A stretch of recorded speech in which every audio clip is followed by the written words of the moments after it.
Any chance you know how to fly a plane? I mean, there was this one guy on YouTube. Perfect. Our pilots both had the fish. We need you to... Right, let's get you from top of descent to touchdown, shall we? Emirates 216, Bahrain. So this is what the radio management panel looks like, and this is how you would find it in the cruise. What are we looking at here? This is the active frequency. This is who you're talking to. This is VHF1. This is green because this call button is illuminated. This means if you transmit on this radio, this is who you are going to be speaking to. This is lit up because this is who you are listening to. And you notice we actually have 3 radios. The third one is usually reserved for data, getting things like weather, flight plans, communications with the company, etc. The second one is reserved for emergency communications. This is 121.5. This is all over the world. You'll be able to speak to somebody. So let's say, for example, both of your pilots have had the fish. Both of them are sick. You need to speak to somebody, and it's been a while since the pilot spoke to anybody, and perhaps this frequency is now out of range. If you switch over to VHF2 now, you'll be speaking on this radio, which is why it's green here. Hopefully somebody will hear you and be able to respond to you. Now, to be able to hear them, you will need to do one of 2 things. Either you'll need to come up and switch on the loudspeaker button, so you'll have to turn this clockwise to a point where you can hear it, or you'll have to put your headset on. Now the headsets are usually hanging from this or would be up here plugged in. So you could put a headset on and you'll be able to speak and hear them. In order to talk to somebody, you'll find a microphone usually hanging just here. See, they would be plugged in and it would be hanging here. You could pick it up, press the button and speak to whoever your chosen frequency is there. So then what would you say? If you, there we go. If you picked up the radio, well, you could probably just speak in plain English if you're worried about your survival, but they want to know who you are. So if you look at this, this is the FMS through the multifunction display, and in the top right hand corner it says here UAE 216.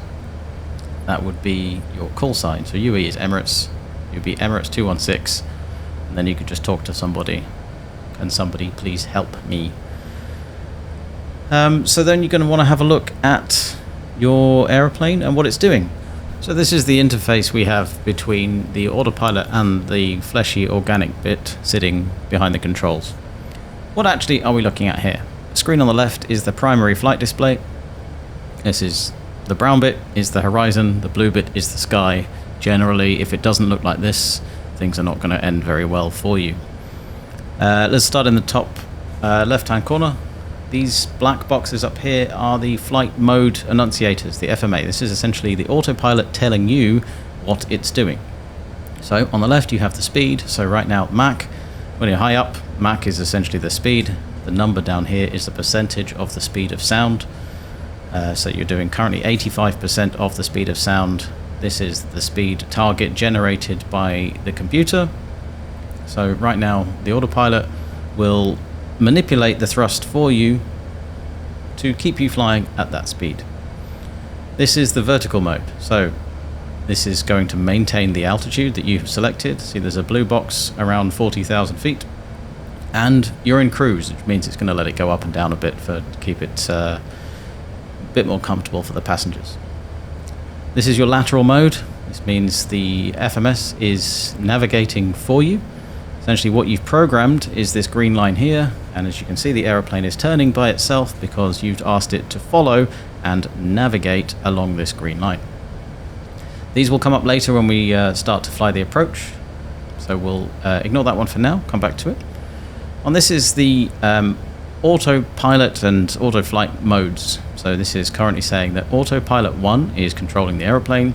The flight directors, which are these green bars, we've got one of them and number 2, so on the left hand right, and your auto thrust is currently engaged. So that's how it's controlling the speed, automatically controlling the thrust. In the middle, like we said, this is the speed. So this is the a limiting speed. You don't want to go any faster than this red and black boxes here. The green dot is a speed at altitude where you don't really want to go to below, but you're not going to fall out of the sky if you do. You're flying at 40,000 feet with reference to standard pressure. Now the pressure varies as you move around the world, so if all of the aeroplanes are using the same reference, then we're not going to fly into each other. This is just a lateral representation of the compass, so 130 degrees means you're flying roughly southeast. It's also up here. Here's a picture of your flaps. So at the front and at the back, so the slats and the flaps are currently retracted because you're high up and you don't need them. We'll check those later when we go back to fly and approach.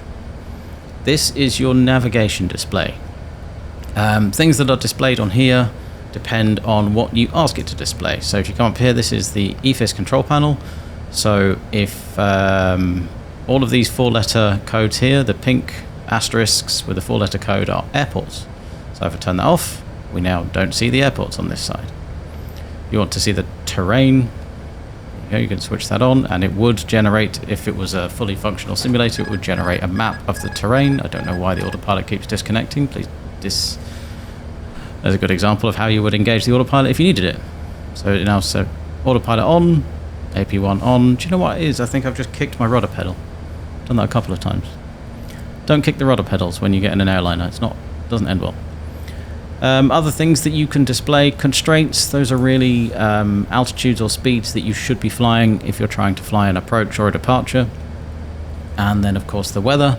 Weather radar is not enabled on the fly-by-wire A380, so if I press to display the weather, I'll get a little notification down here saying the weather is inoperative, so not working. You can also change how it displays it. So an arc means these arcs are in front of you. These are distances from how far away you are. So this waypoint is just over 80 miles away from the front of the aeroplane, which is this little yellow guy here. If you want to look all the way around, you can change it to nav, and then you get a full 360 degree view around you. And this is the scale. So 320 miles means you'll, as a navigation rows, means you'll be able to see a total of 320 miles, 160 miles in front of you and 160 miles behind you. Normally, you'll fly around in arc because you're flying forwards, you want to look forwards. Around 160 miles, maybe if there's weather, you bring it down to 80 or 40, just to reduce the range and get a better picture of what's in front of you. So that's essentially, basically how you fly around in the cruise. The rest of it, if you are using VORs to navigate, you can display them. See, they appear here. That's Bahrain. Now, I don't want to look at the VOR at Bahrain. Traffic means you would have a look at other airplanes. They would appear as little white diamonds. But I've got them turned off for the purposes of this video. So that's how we fly along. Unfortunately, we can't stay up here forever. You'll be starting to consider where you're going and how much fuel you have on board. That's where these other displays come in handy. Let me see if I can change the camera. So, what are we looking at down here? This is the gross weight. This is how much the aeroplane currently weighs. It's heavy because it's a big fat aeroplane. This is how much fuel on board you have. FOB is 26,300 kilograms. And if you look down here, currently with what's programmed in the flight management computer at destination OMDB, which is Dubai, you will have 23.4 tons of fuel on board. So how do we tell the aeroplane where to go? First of all, you're going to want to know the weather. Now I've very handily got it here. What this is looking at here is says at Dubai, 6:30 Zulu, which is 10:30 AM. I appreciate it's dark outside. It's an easterly wind. Cav OK means ceiling and visibility are okay, so it's pretty clear. 38 degrees Celsius. The dew point is 24, and the QNH is 1002, which is the pressure reference. That's the information that we're going to put into the FMS. So with that wind, they are likely to be landing to the east. Okay. So we'll have a look at our FMS, please. Thank you. Okay. We know that Dubai is going to be landing on runway 12 left because that's facing into the wind. So what I've done, I go onto the flight plan page here. I'm going to click on our destination. Now you can change your destination either up here. So this is a flight from Los Angeles to Dubai. And if we can't get into Dubai, we go to our alternate, which is Dubai World Central. And then we go... This is our destination at the bottom. select a landing runway. Select a landing runway, please. Thank you. There it is, runway 12 left. I'm going to fly an ILS approach to runway 12 left. The star we're going to fly will be the VTEB 3 Bravo. Via Rerick. And then, before you put it in, you don't have to confirm it yet. It stays yellow, that means it's a temporary flight plan, means you haven't confirmed it. You can have a look. Does it make any sense? You see now we've got green and yellow, means we are currently amending our flight plan. So if I come up here and change the display mode of our navigation display to plan and some kind of reasonable range, I can come back down to my FMS, go to the destination, and now I'm looking at everything that's on the screen right now. If I go to my ND, now this is utter nonsense, and in a few minutes it will recalculate and realize that you're probably not going to be doing 400 knots and try and do a turn with that kind of radius. So let me see if I can make it think a bit harder by accepting that. And in the aeroplane, see how my cursor becomes this yellow cross. The cursor control device is this guy. It's a little trackball that you just move around the screen. Now, is it going to work? It is. There we go. So I want essentially, this is what the aeroplane's going to fly. And as we said earlier, with our constraints button on, these are the constraints. So at VTEB it needs to be below 12,000 feet and 230 knots. Then at Ivuti, below 10,000 feet, still 230 knots, etc. That's what these mean. If this gets a bit too busy, then you can reduce the range, come down to 20, go back to your ND, and you can see, and then you'd need to come down here, and this is a little scroll wheel, so you would, if it would allow you to do so. I think I can, is it gonna let me scroll? No. Normally this would scroll in the real life, but you can actually use these as page up, page down. So then I can come up and have a look. So this is slightly earlier on in the approach, page up again, and all the way back here. So let's go back to normal so that we can navigate. So we've confirmed our approach against the chart. And then there's a few more things that we need to put in the FMS. So this bit is done. The most important bit is this bit here. So you can see this is your approach where it says ILS 12 left. It's pretty straightforward in Dubai. It is, you start at Delta Bravo 612 at 2,000 feet. You've got a 6-mile final on a 3-degree ILS, and the final approach course would normally be written here. It's 119. There you go, course 119 is there. Then you're going to want to give it some information about the weather. So that says at this point it's going to, when we start descending, it's going to target Mach 0.84. Then eventually we'll stop using the speed of sound to control our speed and go to indicated airspeed and 276 knots. That makes sense. Usually in the real aeroplane we can change these. I don't know why they're grayed out. So then this is the approach page. This is where you would type in all of the information that we were just looking at earlier on. So if we remember here, 120 degrees at 9 knots, 38 degrees, and QNH 1002. So I'm going to come up here, I'm going to type 120, and you'd use these buttons to type in 9 knots. Then you'd move your cursor to here, type 38 degrees, and the pressure 1002. Then you'd find the minima from your approach chart. Okay, I give up. I actually give up. The minima is 230, so I'm going to put it here.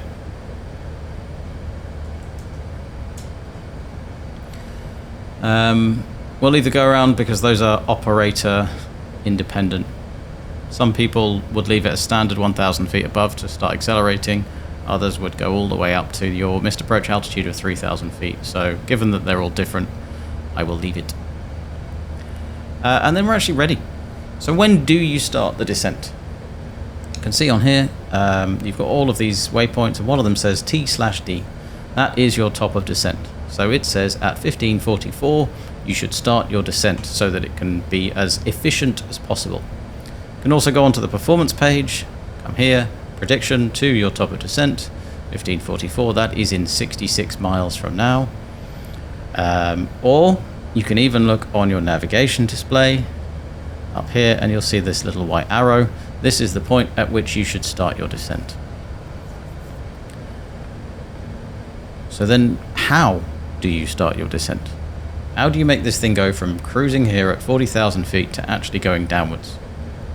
For that, we would need to come up and have a look at our FCP, which is this guy. This is essentially how you would control the autopilot. Please ignore all of this. I have an AMD graphics card and it does not like lighting at nighttime at the moment. This is our altitude. In fact, let me zoom in a little bit for you so that you can see.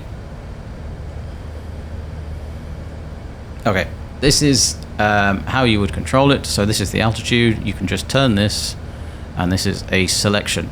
Nothing's actually happening. You see I've selected 35,000 feet. It's brought up flight level 350 on the primary flight display as a selected reference. So if we started descending now, it would start descending and it will stop when it gets to 35,000 feet. This is essentially where you'll put the clearance that you receive from air traffic control. If you want to fly a heading, you would select a heading. Now you see on the top of the navigation display you've got this blue triangle appearing. If you turn this clockwise, it moves to the right. That would be a selected heading. But you notice the aeroplane hasn't actually changed. Likewise with the speed. I can change and select different speeds up here. Nothing changes on here because this is just essentially pre-selecting some information. As this is a vertical speed knob, so if I want to go up or down at a certain number of feet per minute, this would be 900 feet per minute. But again, I've pre-selected it and absolutely nothing has happened here. If I do nothing, this will always display 40,000 feet as our selected altitude, but after a while these will disappear and go back to blank because it assumes that your pre-selection didn't actually take place. So, the logic here is that you can push or pull these buttons. See, I did nothing there and that one has disappeared. These ones will follow suit shortly afterwards. And the logic is that if you push it, you're giving control to the aeroplane, and if you pull it, you're taking control back towards yourself. So, let's say, for example, I wanted to fly a heading of 110 degrees. I could set 110 degrees and pull towards me, and now it says, hey, you're in heading mode, 110 degrees, and the aeroplane starts to turn. If I want to give navigation control back to the aeroplane, I would push it. That would go back to nav, and it will start to turn to the left back to its original track. So I'm going to slowly reduce the range now so that I can see my descent arrow. And the same applies with the altitude. Now there's two ways, or 3, 4, 5, multiple different ways to make the aeroplane go downwards. The easiest one is to get a clearance from air traffic control. So you would say something like Emirates 216 is ready for descent. You would select whatever they clear you to. Let's say they come back to you and say, okay, you're cleared to descend flight level 200. So up here you'd set 20,000 feet. It's taking a while. There we go, 20,000 feet. And then you've got 3 realistic options if you're going to use the autopilot. Either you could push it, then the autopilot would manage the descent profile for you. So as we are not yet ready to start our descent, it would start descending at 1,000 feet a minute until it catches up with the optimum profile. Then it would bring the engines back to idle and manage the descent profile for us, and that's what we'll do. The alternatives are that we could pull it so that we are now controlling the descent. What will happen then is that the engines will go back to idle immediately, and it will just pitch down to keep the speed at whatever you have selected up here on the primary flight display on the speed selection. Now, if you start descending early with idle thrust in open descent, you're probably going to go below profile. If you've got lots of fuel, that's absolutely fine. The other option is the vertical speed. So if you want to control it, let's say, for example, there's an aeroplane below us at 38,000 feet and they only clear us down to 39,000 feet, I would maybe use a vertical speed of no higher than 1,000 feet per minute. Otherwise, we start setting off TCAS resolution advisories, which is a system which stops us flying into other airplanes. And then there's all sorts of paperwork involved, and nobody wants that. So let's demonstrate the occasion where we would be cleared to descend early. So as I said, if I push it, it goes into descent. Let me zoom in so you can see. And what happens now is that it's going to descend towards flight level 200. And because we're below the profile, we started descending early, this should limit the rate of descent to 1,000 feet per minute. Like that. And what's happening here is that in order to keep things as smooth and efficient as possible, these magenta dashes are essentially a range of acceptable speeds that the aeroplane will allow the autopilot to fly in order to minimize changes of pitch and therefore passenger comfort. So generally, if you're below the profile, maybe if it wants to bring the engines back to idle early, it will just fly you a little bit slower until you catch up with the profile. And now you notice that things have changed here. This squiggly line is where it predicts that you will re-intercept the optimum profile. Because if I come down and show you the performance page now, it is not showing me any of the information that I would like. So where we were in the cruise, we're now in the descent, and what it would say here is how far above or below the optimum profile that you actually are. Now clearly the simulator is calculating it, it's just not displaying it, which is a shame. So then let's go back to the PFD ND. So if it does 1,000 feet a minute, we are becoming below profile where we would have started descending here. Eventually our reduced rate of descent will catch up with what the optimum profile should have been. So at this point the engines will come back to idle, because right now we're not descending with idle thrust. We've got about 60% thrust here. And then it will go to idle, and this is where it thinks you will level off. So between Itbull and Dixam, you will level off at flight level 200, and because it's calculating an efficient descent profile, it's also the point at which it thinks you should continue descending. Right, so other things you would do at this point in time. Let's go back to this camera, is perhaps you would consider putting the seatbelt sign on. It's up here, you switch it on, you get a memo here that says your seatbelts are on. Please ignore this rat out thing. I started this flight in the air rather than on the ground, and what that means is that for that brief moment when the simulator loaded up, the aircraft wasn't powered and it was in the air, so it drops the rat to power all of the electronics until the engines have started, and there is no way currently of putting it back. I think there's an external camera view somewhere that will show it. You see just underneath between engine number 2 and the fuselage, there's this little propeller. That is the rat. So if you switch off all 4 engines in flight, you've got not generating any electrical power. So this guy drops out of the bottom of the wing. The airflow keeps it spinning, and that will generate enough electricity to temporarily power your flight control computers. Let's go back in here, and unfortunately you can't put it away. So that's why that's there. It would not normally be there. So we've put our seatbelts on. You could maybe consider talking about... Let me see if we have BTV on this aeroplane. Airport not in active flight plan. That doesn't make any sense. Bye, please. It'd be cool if this works. I'm not sure it will. Airport not in active flight plan. Well, that's just not true, is it? Is it going to work? Correct database? No. Okay, so BT... Oh, there you go. Here's the point at which we catch our optimal profile. You see now it's going down there, so it was a little bit slow in catching it up, but our rate of descent has increased. The nose is pitched down to increase the rate of descent, and we will catch this. So now you've got the green vertical deviation indicator, so this is showing you how far above the profile you are. You're 600 feet above the profile, and now you're 500 feet above the profile, and it's going to allow the speed to increase to catch up with that vertical profile, and then hopefully when it gets closer to it, it will reduce that rate of descent like this. The real aeroplane is a bit less agricultural than this. So theoretically now, there we go. We pitch up. We pitch up. We pitch up, please. Okay, it's reducing the rate slowly. Now it says we're below profile again. Now we're 600 feet below the optimum profile. Okay, we're not going to get BTV, unfortunately. Let's go back to this view, and we'll just switch the brakes on. So this is auto brake after you land. Normally you'd use BTV, which stands for brake to vacate. So you could select an exit on the runway, and it will automatically delay the brakes, because when you land you're carrying a lot of energy, to a point where it will just make one smooth application of the brakes as late as is sensible to minimize the brake energy. Really useful, especially when it's foggy and you can't see the exits.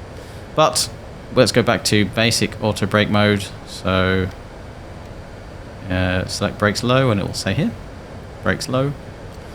I mean, you can select 2, 3, but on an A380 you would probably burst some tires if you put that much energy. Alright, so now it's stopped bouncing up and down around our profile. You can see now we are pretty close to our optimum profile. We're also approaching our cleared level, so again it thinks we're going to level off. Let's say air traffic control now, they clear us down to 12,000 feet on QNH 1002. So up here on our FCP, I'm going to select 12,000 feet. And you'll notice it says flight level 120. It does not say 12,000 feet, whereas the restriction at VUTEB is 12,000 feet, not flight level 120. And that is because we are still on standard pressure. So what we do, as with many other things, we can pre-select here. I haven't changed anything. Nothing's happened down here. I'm going to pre-select 1002, and then I'm going to pull it. And when I pull it, it now says 1002 here. QNH is 1002. And we are going to stop at 12,000 feet. And bonus is that apparently it appears to have calculated this descent profile perfectly, and it thinks that we are now going to level off at 12,000 feet at VUTEB at 230 knots. Two other things you can see here now. This magenta dot on our profile is the point at which it will change the speed, because right now it's targeting about 290 knots. And by here, it needs to be 230 knots. So it says, when you get to this point, I will automatically reduce the speed for you back to 230 knots. And you see here, it keeps switching between thrust idle and speed. This is where it's recalculating and thinks, okay, I need idle thrust. And then it pitches up because it's getting below, and it thinks, okay, I'll control the speed by adding some thrust. And this is just a little bit of indecision in the FMS about how it's doing on the profile. And a real aeroplane does this, perhaps not quite as often, but you do see this also on the real aeroplane. Cool. So here is Dubai appearing. I think at this point in time you'd also probably start to reduce the lights, because if you look around the flight deck, it's really quite bright, and exactly as they do for the passengers, we usually dim the lights so that we can see out the window better. Lighting controls are down here. This is the ambient light, so this is the overall light for the flight deck, which is that one. So we're going to lower that one. Is it going to let me? Here we go. And actually, I personally, it's all personal preference, but I like to have that all the way off. And you see, we've still got a light over the pedestal. So that is the pedestal flood light. So I can turn that one off. Or low. You can still see all the things because of this integral light, which is the light that is behind all of the controls that allows you to read it. Now you notice we've got this bright light here that's illuminating the landing gear control and the auto brakes and these selectors here. That's the other switch, which is the main panel floodlight. So if we reduce that one, you'll see it gets darker up here. Alright. And that's pretty good. The other thing you would do, or I would do certainly, is these screens now become quite distracting, and you're going to let me dim that? Oh, it is. That's exciting. Look at that. So that's the OIT. So I would dim that, and then you'd notice that other things become bright. Notice you can't see the controls. There are two switches underneath the FCP. One of them, this one on the left, controls the backlight of these screens. So if I wind that one down, you see they're getting a little bit dimmer. And the one on the right, these. Oh no. Oh, there you go. There you go. It controls the backlighting of the actual controls themselves, so you can still see what it is that you're controlling. Cool. So now we're passing 16,300 feet, descending to 12,000 feet. Shortly, it's going to start reducing the speed. If you've got really good eyesight, you may have noticed that this has gone from pink to orange. Orange thinks it's not actually going to be able to meet the constraints. Because if you look, it thinks I'm going to level off slightly after VTEP. It still has this much speed that it would allow it to use, so this is a little bit unrealistic. It would probably at this point just pitch down, regain the profile, and level off before VTEP, so I'm just going to leave it. And this is the vertical profile that actually says the solid line is what it's going to do, and the dotted line is what it should be doing. So actually, the vertical profile seems to think that it's going to be fine. So I would suggest this is a calculation error, and there you go. It's just gone back to magenta and changed back to pink, which says I'm therefore going to make my constraints, which is nice. Around VTEP now, we would normally be speaking to Abu Dhabi, or they call themselves UE Control, and at this point they would say contact Dubai on 1249. So we'll come down here and we could just type 249, press that, and it will switch over. It should do, but if I just confirm it first and then switch over, there we go. Then we could say on the radio, let's see, we've found our pink dot. Target speed is now 230 knots. Come back to 230, and that's just going to stay at idle thrust. So when we contact Dubai, they say descend via the SID to 8,000 feet. So I can say 8,000 here, check it. It says 8,000.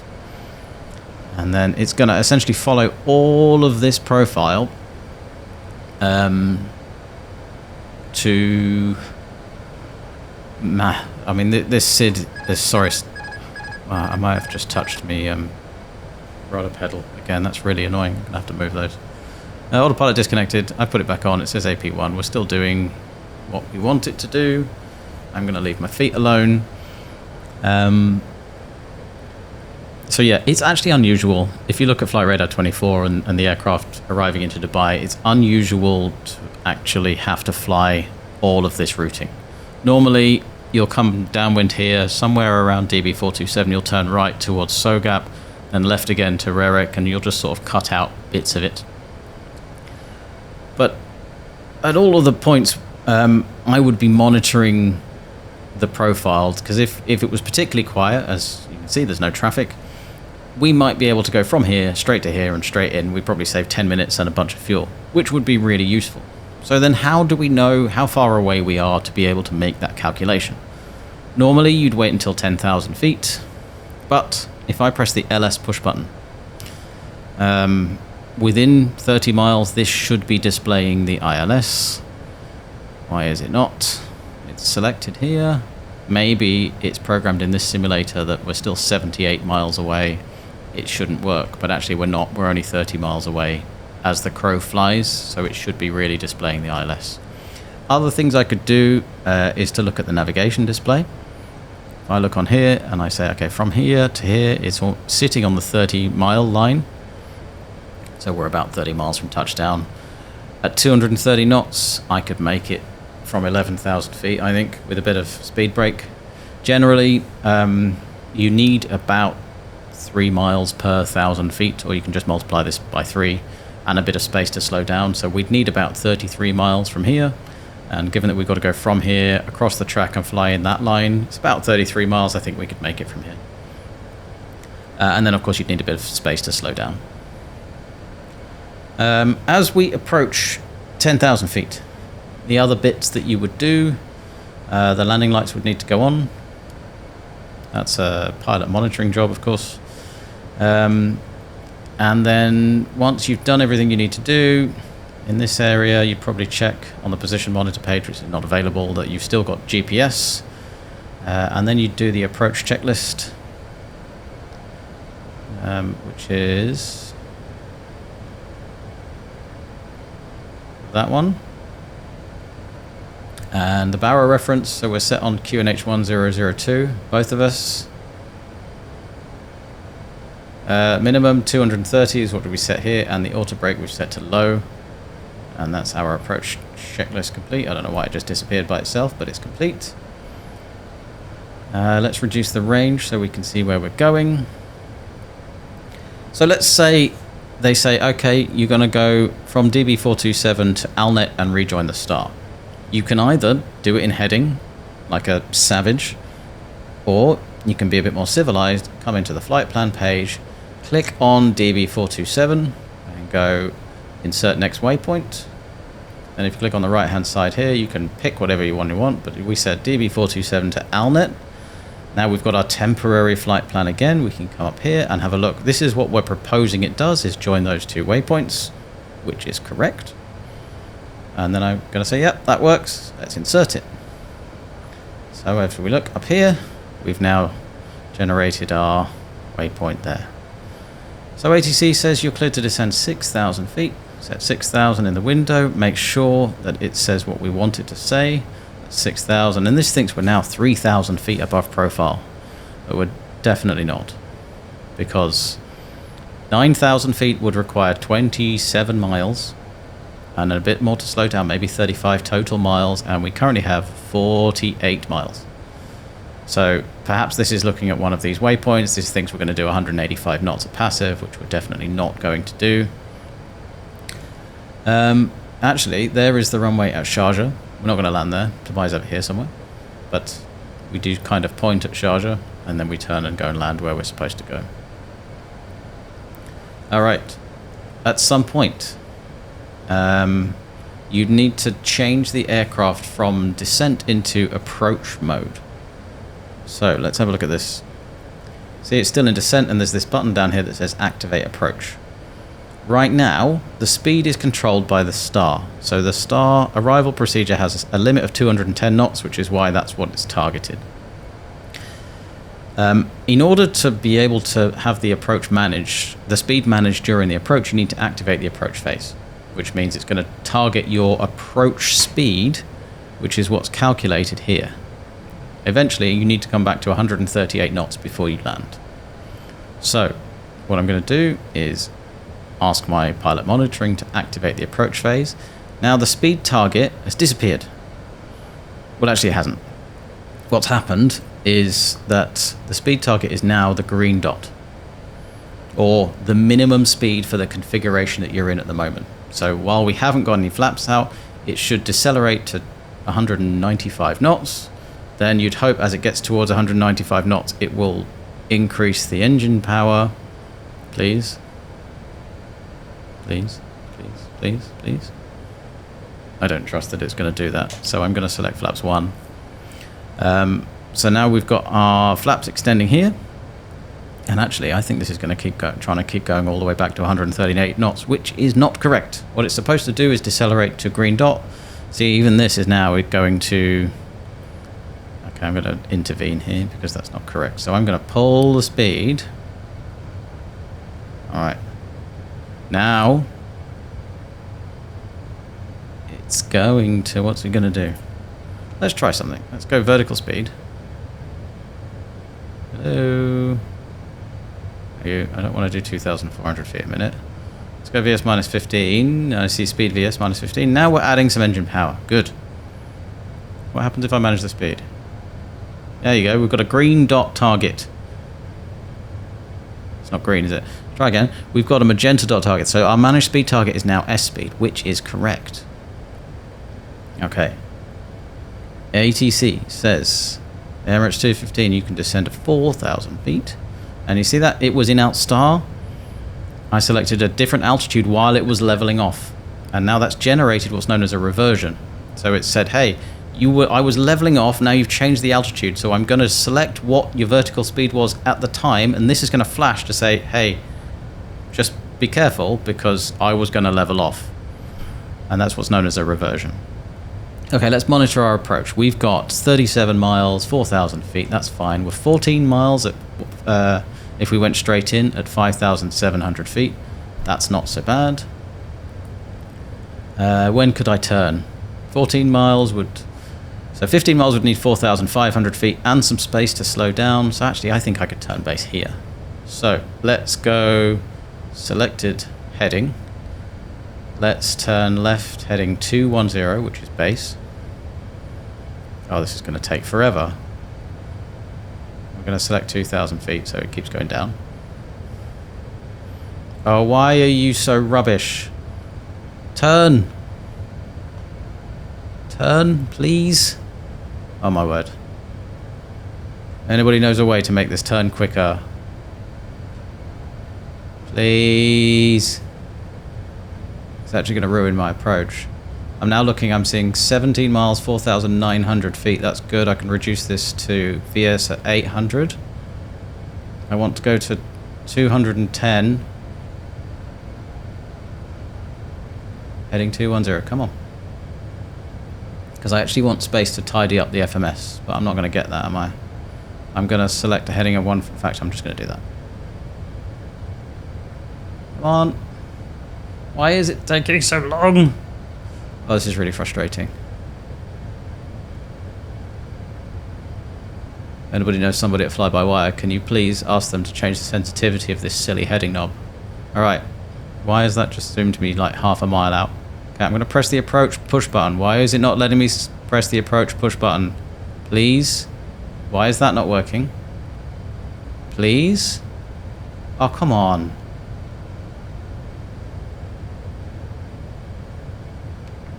Ah, there we go. It worked for a sec. There you go. Lock star. Good. Gonna reduce the rate. Okay, fine. We have a localizer. We have lock star. We have Cat 3 single because we've only engaged one autopilot. So this means it will do a Cat 3 Autoland approach, but only single channel means that if one of the autopilot fails, it won't continue the approach. And if we engage the second one, it says AP1+2, Cat 3 dual. On slightly through because of our autopilot woes, and this needs correcting. In fact, it doesn't actually need correcting, so I'm not going to mess with it because it's going to ruin the whole thing. Okay, so what are we looking at? Let's have a look at our PFD and ND. We're 15 miles out, 180 knots, that's fine. 15 miles times 3 would be 4,300 feet, so we're actually about 900 feet below the optimum profile, which is why I'm only doing 500 feet per minute. And I know it's going to be a CDA because I don't see a blue level off arrow here. If I increase the range, I might see one.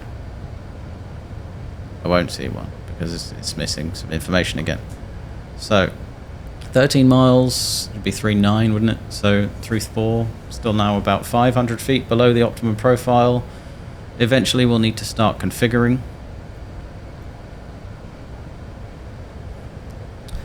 Come on.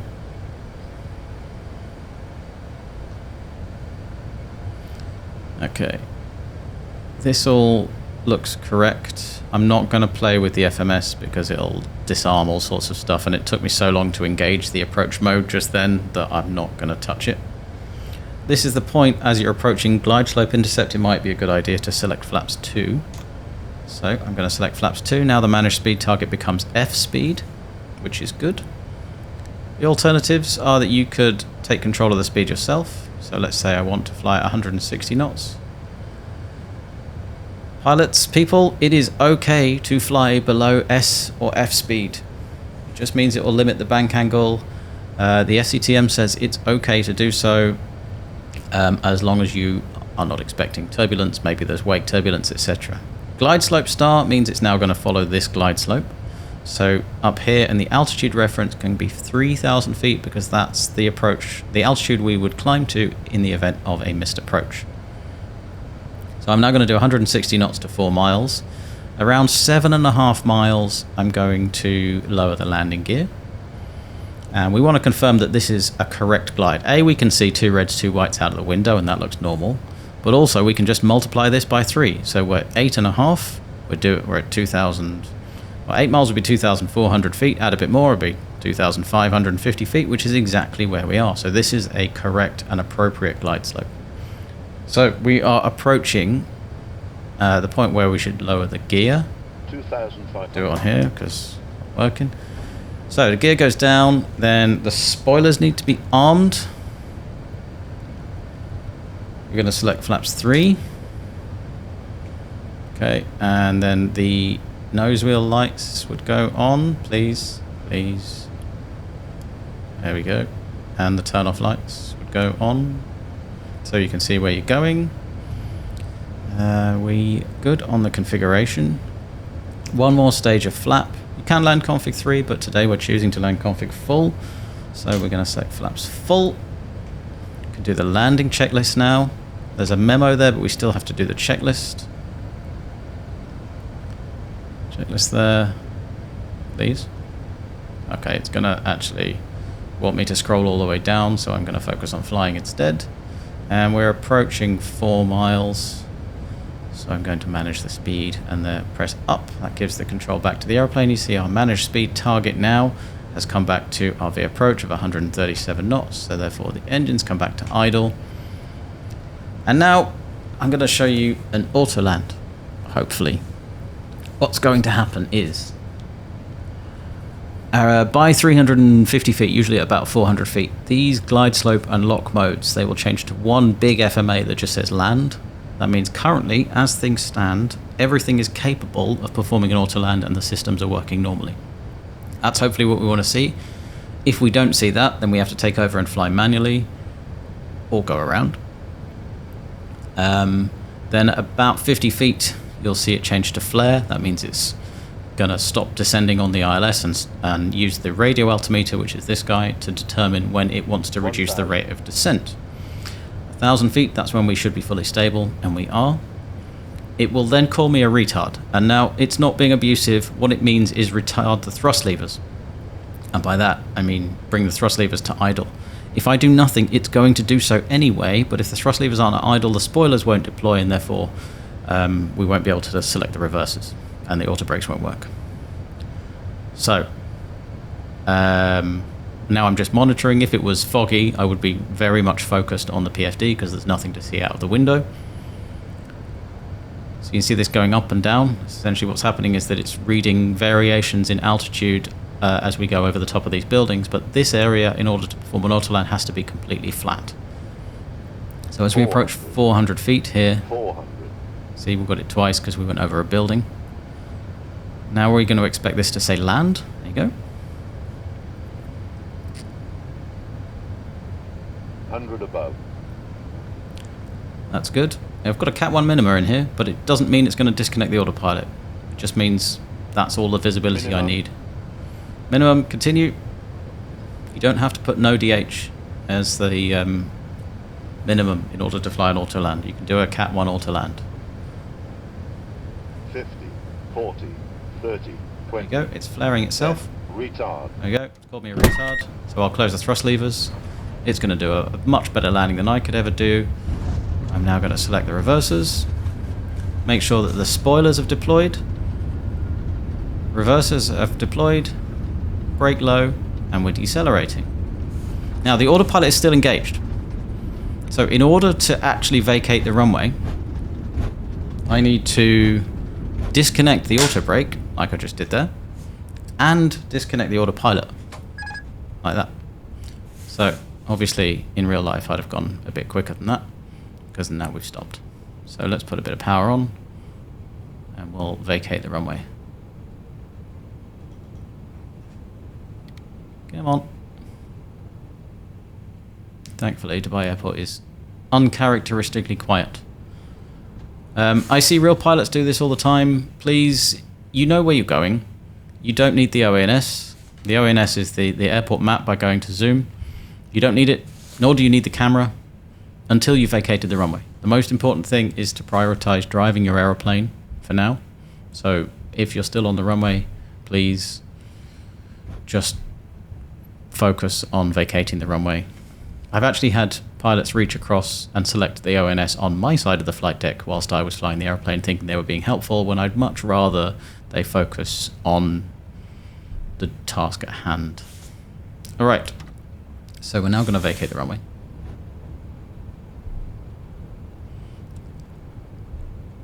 You see the taxi lights here are yellow and, sorry, amber and green. This is the ILS sensitive area.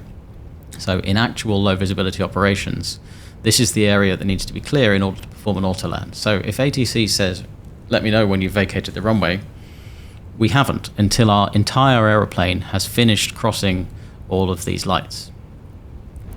So how do you know when the tail has? Well, on an A380, the aeroplane is 80 meters long, and these lights here are 15 meters spaced apart.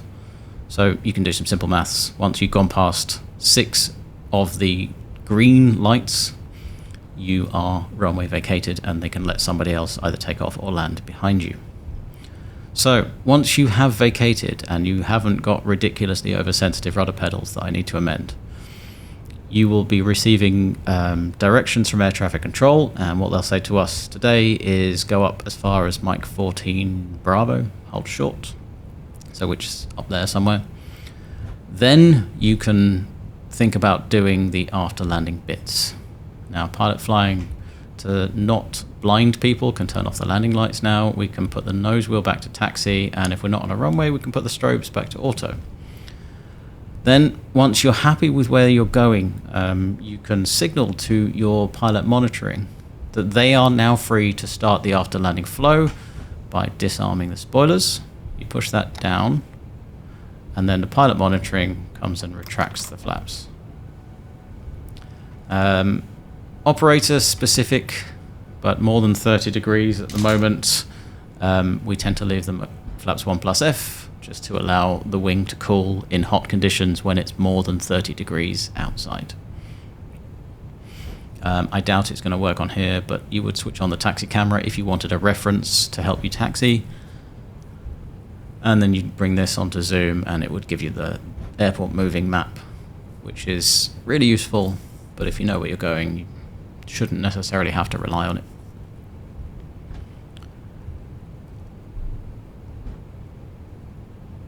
We wouldn't necessarily start the APU now.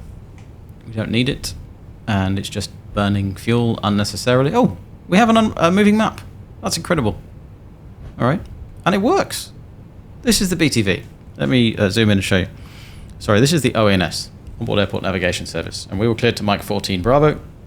So we're going to go up here, take the second right, hold short, because this is now a departure runway, and you can see us. We're sitting at the front of here. That's really cool, and it works. Maybe the BTV was available. That's a shame. And we're still navigating. This is cool. All right. The other thing you would do, this aeroplane or this simulator has Rolls-Royce engines on this fly-by-wire 380.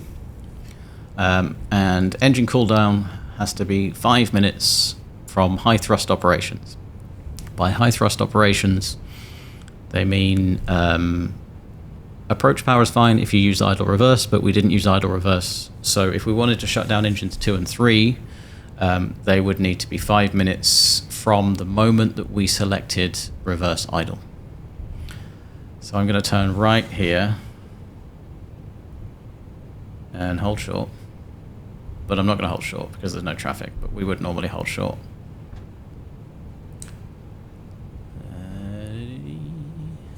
So if you're crossing an active runway, one of the things you want to do is have a look. Make sure that there's no aeroplanes. And it is clear, there's nobody trying to take off. You've had clearance, of course, from air traffic control. And you put the strobes back on while you're crossing, just in case you missed. And strobes means, hey, I'm on a runway. Runway ahead. That's cool. Did not know we had that. You see the headwind on the windsock here?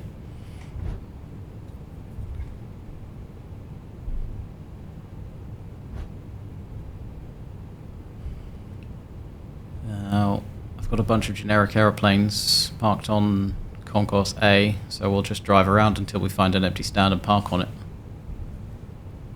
Okay, so when we've vacated the runway by looking sideways, clearance is going to be to go around the back of Concourse A on Juliet 3. There's an A310. That's exciting. We can put the strobes back to auto. We don't turn them off because if, say, for example, the next crew forget to turn them on when they take off, then once they get airborne, the strobes will come on. So they always just stay on auto. Alright, so Juliet and Juliet 3, where we are at the moment, has a speed limit of 15 knots. Because there's lots of people. This is actually a road. You'd want to make sure that the road is clear. Graphics are cool today. So, and here is our ground speed at the top left-hand corner of the navigation display. Normally 90 degrees in a 380 is 90 degree turns. You want to be less than 10 knots, but this is one big sort of long sweeping, so somewhere around 12, 13 would be fine without getting too uncomfortable. My rudder pedals are really sensitive. Are there any spare stands? Yes, there's one over there. Good.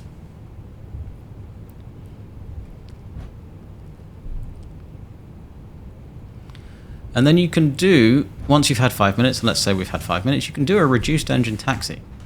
So you can shut down either 2 and 3 or 1 and 4. You wouldn't shut down 1 and 2, and you wouldn't shut down 3 and 4, because then you wouldn't have 2 hydraulic systems powered. So let's say I'm going too fast. We shut down engines 1 and 4. Look at that. Nothing happens. They've gone off. The whole aeroplane hasn't gone dark. We don't even need the APU. Obviously on a 320, if you want to do single engine taxi, you've got to have an APU running. But we've got more than enough electrical power. But as we're going to park shortly, I am going to switch on the APU. But if we had longer taxiing, you're supposed to wait 5 seconds between the master switch on and APU start. So, and of course, then the biggest challenge, once you've only got 2 engines running, is energy management. Now, I do this in real life. You see the little blue donuts here. That's thrust lever position. You'll notice I'm moving all of them. A, because I've only got 2 thrust levers, but I also do that in real life. Where am I supposed to park? That's really annoying. I thought there was a stand. Because it's much easier to move 4 than it is to move 2. And my pedals are not pedals. Oh, there's some parking stands free over there. Cool. Why are there a bunch of 737s in my way? Silly light twin.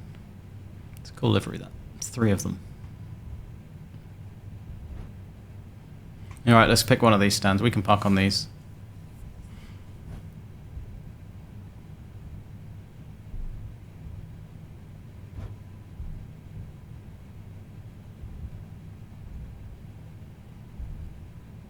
Now, of course, when I go over here, this is going to be full as well. This is pretty standard Dubai, actually. Land off a long flight and have to wait ages for a stand. It's full. Here's some interesting trivia. This building here, Emirates Group headquarters. Never dark. There's always someone there. Any free parking stands anywhere? No. Obviously, in real life, we wouldn't be driving around looking for a parking stand as if we turned up to a public car park. We would be allocated a stand, usually before top of descent.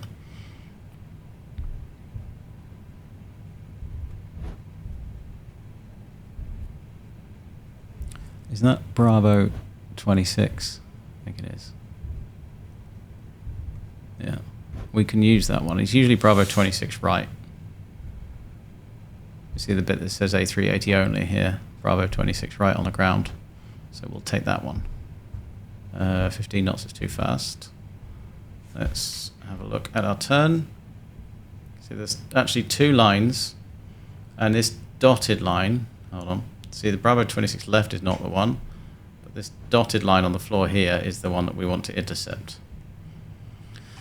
Then once you have started your turn, you turn off a nose wheel light and the turn off lights, if it's going to let me do that. Hello. There we go. So we're going to intercept this little dotted line here, which is the A380 parking stand.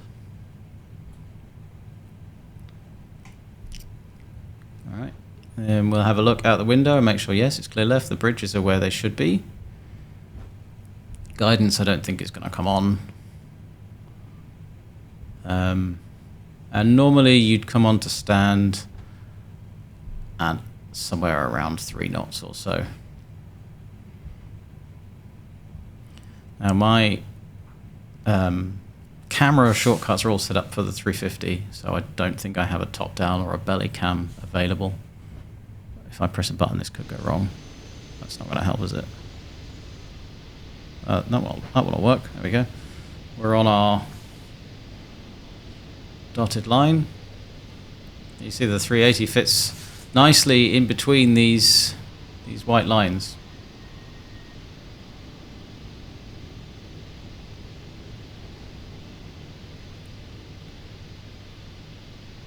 And you want the nose wheel on it, so it'd be about there, I think. All right, let's go back to our seating position. So once we've stopped, this is as uncomfortably close as that in real life. You want to bring the thrust levers back to idle, because we cheated and had them up on the parking. You're going to set a park brake. Then you're going to check 2 places. One here, to make sure that's come on, and one here, park brake is on. And you'd look sideways and say, look, if I take my feet off the brakes, the aeroplane is not moving, so the park brake is working. Then you look up, and your pilot monitoring will switch on the APU bleed. You'd confirm that you've had your 5 minutes, then you'd switch off the engine masters.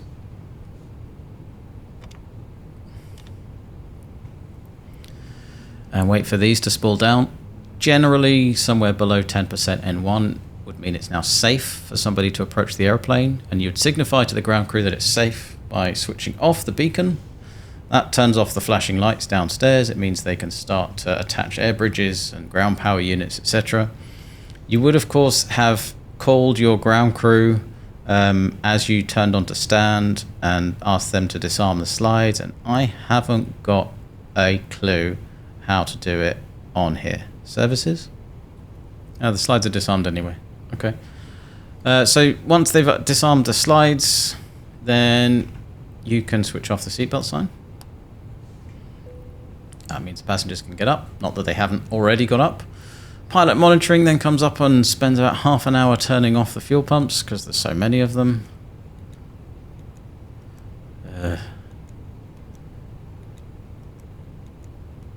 Fuel pump, fuel pump, fuel pump, fuel pump. Please don't confuse these 2 switches with these 2 switches, because if right now if you press those 2 buttons, it gets very, very dark. Then other bits, you'd again come into the visitor monitor page that's not available. Make sure that the IRSs have performed appropriately during your flight. Pilot monitoring again would come down here, switch off the transponder by going to standby, and then you can do the parking checklist. Hello? What's going on with the checklist today? Normally these sequence. We did the landing checklist, remember we skipped it because that's a securing checklist. Don't do that. Because we were concentrating on flying. Right, parking. Parking checklist. Park brake or chocks? Well, the brakes is on. Chocks, we don't know, because nobody's contacted us yet. Wing lights are all off, and by that we look up here. Is there anything left on that's blinding people? And at this point, speaking of blinding people, you could come down and switch on your lights, because you've got paperwork to do. Come up, much easier to see. Nav light stays on, logo can stay in auto, so you can do some nice advertising. Everything else would be off. That satisfies that. And the parking checklist is complete. And as the captain, you'd reach around, grab a tech log, fill out that stuff, shake each other's hand, go home, and go to sleep, because it's 6 o'clock in the morning and you've just been flying for 16 hours. So anyway, that's how we operate an A380. And that's it. If you've been with us for the previous videos in this series, you'll have flown a complete A380 sector. From pushback in Los Angeles, to cruise, to approach, to a smooth-ish landing, possibly. Next up, we'll thread the needle into some mountainous terrain. Dig into the mysteries of the FMS, and I'll show you how to sound marginally more confident than terrified on the radio. Until then, thanks for flying with, well, yourself, and remember, always question the fish.